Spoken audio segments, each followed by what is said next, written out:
अगला प्रश्न है हमारे पास प्रश्न संख्या 26। पढ़िए जरा इस प्रश्न को, क्या कह रहा है। विद्यार्थियों के एक समूह द्वारा एक मोहल्ले के 20 परिवारों पर किए गए सर्वेक्षण के परिणाम स्वरूप विभिन्न विभिन्न परिवारों के सदस्यों की संख्या से संबंधित निम्नलिखित आंकड़े प्राप्त हुए। इन आंकड़ों का बहुलक ज्ञात कीजिए। देखो बहुलक सही प्रश्न है, फिर से बहुलक निकालना है हमें। क्या है, एक ग्रुप ऑफ स्टूडेंट, एक स्टूडेंट के ग्रुप ने क्या किया, एक सर्वे किया और उससे रिजल्ट निकाले। 20 परिवारों में, एक लोकेलिटी के 20 परिवारों से एक सर्वेक्षण करके उन्होंने लिखा कि किस परिवार में कितने सदस्य हैं। ठीक है, किस परिवार में कितने सदस्य हैं। तो जैसे कि 1 से 3 सदस्य हैं, 7 परिवार ऐसे हैं जिनमें 1 से 3 सदस्य हैं। 8 परिवार ऐसे हैं जिनमें 3 से 5 सदस्य हैं। ठीक है, 2 परिवार ऐसे हैं जिनमें 5 से 7 सदस्य हैं। तो यानी कुल बारंबारता तो है 20, यानी 20 परिवार ऐसे हैं जिनकी इस तरीके से हमें सदस्यों की संख्या दे रखी है। खैर हमें इस सब से मतलब नहीं है, हमें क्या मतलब है, हमें निकालना है बहुलक और बहुलक वर्ग पहले ढूंढेंगे उसके लिए, है ना। देखो कई बार ऑब्जेक्टिव में ये भी आ जाता है सिंपल कि भाई इस आंकड़ों में, इस आंकड़े या फिर इस सारणी बंटन में हमें बहुलक वर्ग ज्ञात करके बताइए कि बहुलक वर्ग क्या होगा। अब बहुलक वर्ग ज्ञात करने के लिए हमने सिंपल सी बात बताई थी कि बहुलक वर्ग क्या होता है। बहुलक वर्ग मतलब ऐसी बारंबारता जो सबसे अधिक हो। सबसे अधिक बारंबारता, यहाँ पे सबसे अधिक बारंबारता 8 है ना।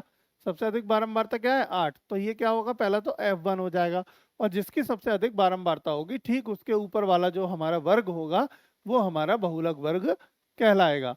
ठीक है, ये क्या होगा बेटा, हमारा बहुलक वर्ग होगा। चलिए, तो ये हो गया बहुलक वर्ग। वर्ग लिख देते हैं ताकि कंफ्यूजन ना हो, बहुलक नहीं होगा, ये बहुलक वर्ग होगा। ठीक है, F1 हो गया। F1 के ठीक पीछे वाला क्या होता है हमारा, ठीक पीछे वाला F0 होता है। इसके ठीक आगे वाला F2 होता है। ये तो क्लियर है, ये सारी बातें बता दी हमने।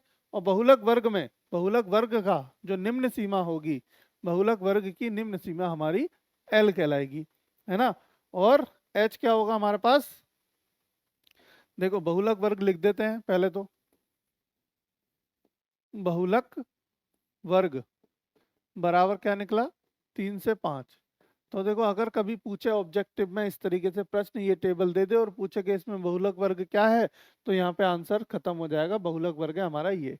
लेकिन इससे पहले एक लाइन लिखनी पड़ेगी कि दिए गए आंकड़ों में संख्या 8, संख्या 8 मतलब परिवारों की संख्या 8 सबसे अधिक बारंबारता है, यानी 3 से 5 वर्ग, 3 से 5 की बारंबारता सबसे अधिक है जो कि 8 है। तो अतः अतः हमारा बहुलक वर्ग 3 से 5 का जो होगा वर्ग वो बहुलक वर्ग कहलाएगा। ठीक, अब बहुलक वर्ग में एल तो आपने पहचान लिया कि एल क्या होता है। एल होता है हमारी निम्न सीमा। अब एच क्या होती है, अभी अभी बताया था हमने। एच क्या होता है, एच होता है हमारी उच्च सीमा माइनस निम्न सीमा। इसका मतलब एच निकल के आ गया 2। तो एच का मान कितना आ गया, 2 आ गया। अब जल्दी से इन सब चीजों को फॉर्मूले में पुट कर दो और आंसर ले आओ। फॉर्मूला लिखना जरूरी है, लिखोगे तो बहुत अच्छी बात है।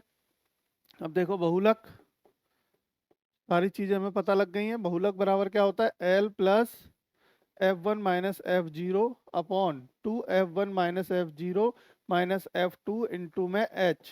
क्लियर है, चलो अब सारी वैल्यू पुट कर दो फटाफट से। तो L की वैल्यू कितनी है, 2 है, प्लस F1 की वैल्यू कितनी है, 8 है, माइनस F0 की वैल्यू 7 है, बटे में 2 गुणा F1 यानी कि यही सेम एज इट इज लिख दो। ठीक है, माइनस में F2, F2 कितना है हमारे पास, 2 है। चलिए गुणा में 2, H की वैल्यू 2 है क्योंकि ये लिख देंगे।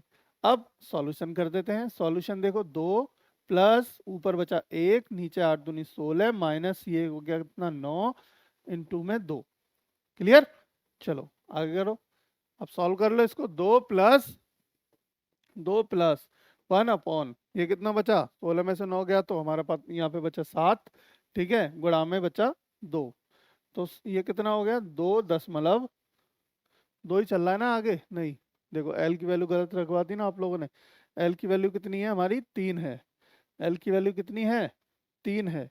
3 पुट करो यहाँ पे सब, 3 3 3 और 3।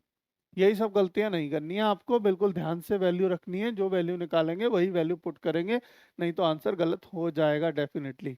तो देखो 3 दशमलव 1 बटे एक बटे मतलब एक नहीं दो, ये दो, 2 गुणा 1 2 हो गया और बटे 7, ठीक है 3 दशमलव। अब 7 में भाग कर दो 2 से, मतलब 2 में भाग कर दो 7 से।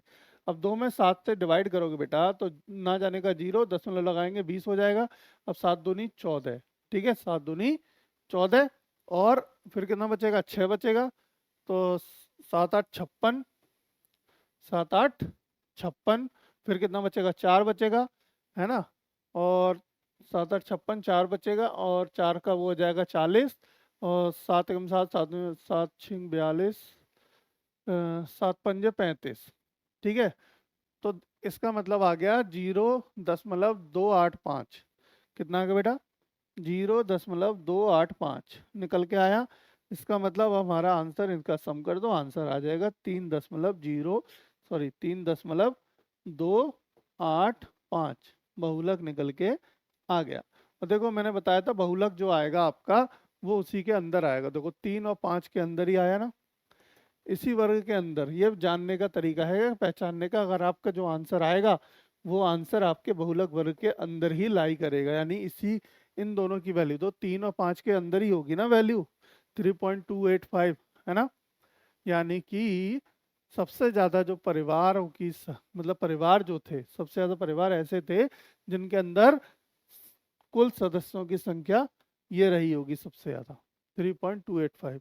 हालांकि पॉइंट मतलब यहाँ पे नहीं है, ये तो एक एक्सपेरिमेंटल हो गया, लेकिन आंकड़े होते तो इस तरीके से वैल्यू को हम बताते। और ये हम वैसे ही निकालेंगे, यही हमारा सही आंसर है। ठीक है बच्चों, बहुलक आपका क्लियर हुआ, बताओ। बहुलक क्लियर हो गया ना। बहुलक बहुत सिंपल है। अब देखो एक काम, मैंने माध्य बताया, माध्यिका बताया और बहुलक बताया, तीनों ही बता दिए अलग अलग, तीनों के प्रश्न भी करा दिए। माध्यिका 3 तरीके से बताया था, 3 मेथड होते हैं, तीनों बताए, ठीक है। और 2 तरीके अलग होते हैं, और माध्यिका भी बताई, ठीक है। एक हमारा माध्य जो हमने निकालना शुरू किया था तो वो चेक किया, फिर माध्यिका निकालना शुरू किया वो चेक किया, और फिर हमारे पास क्या हुआ, फिर हमारे पास माध्य देखो बहुलक, बहुलक की बात करते हैं। तो बहुलक का हमारा जो आंसर आया है, बहुलक का ये आंसर आ गया। बहुलक भी क्लियर हो गया, तीनों टॉपिक क्लियर हो गए।